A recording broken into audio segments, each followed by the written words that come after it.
నా సుదీర్ఘ రాజకీయ చరిత్రలో 45 సంవత్సరాలు 17 సంవత్సరాలు ముఖ్యమంత్రిగా ఉన్నాను. ఎన్నో ఉద్యోగాలు ఇచ్చాం, ఎన్నో గవర్నమెంట్లు వచ్చాయి. కానీ మొట్టమొదటిసారిగా మీరు చూస్తే భయంకరమైన విషయాలు ఇవన్నీ మీరు చూసిన తర్వాత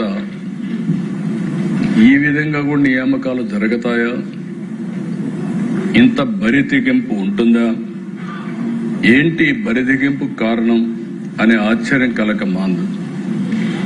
ఈరోజు ఆల్ ఇండియా లెవెల్లో అక్కడక్కడ మీరు చూస్తే కొంతమంది డబ్బులు తీసుకున్నారని ఆరోపణలు వస్తే వాళ్ళందరినీ యాక్షన్లు తీసుకున్నాం.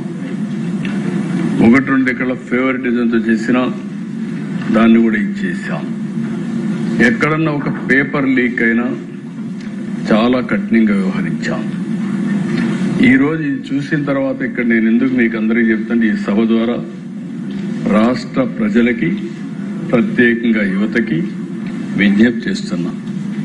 ఇది చూసిన తర్వాత ఏం చేస్తే సబబుగా ఉంటుంది. ఈరోజు ఇంకొక విషయం కూడా గుర్తుపెట్టుకోవాలి దేశ, నేను లాస్ట్ లో కూడా చెప్తాను. ఈరోజు ఇక్కడ కూర్చొని ఈ సీట్లో కూర్చొని తప్పులు చేసిన వ్యక్తి ఇప్పుడు అపోజిషన్ లో ఉన్నప్పుడు వచ్చి సమాధానం చెప్పాల్సిన బాధ్యత ఉంటుంది.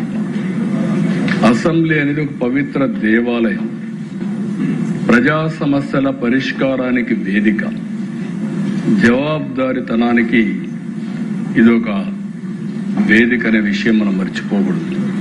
మా ఇష్ట ప్రకారం చేస్తాం, మేము వెళ్ళిపోతాం, ఎదురుదాడి చేస్తాం, కరెక్ట్ కాదు అధ్యక్ష. నేను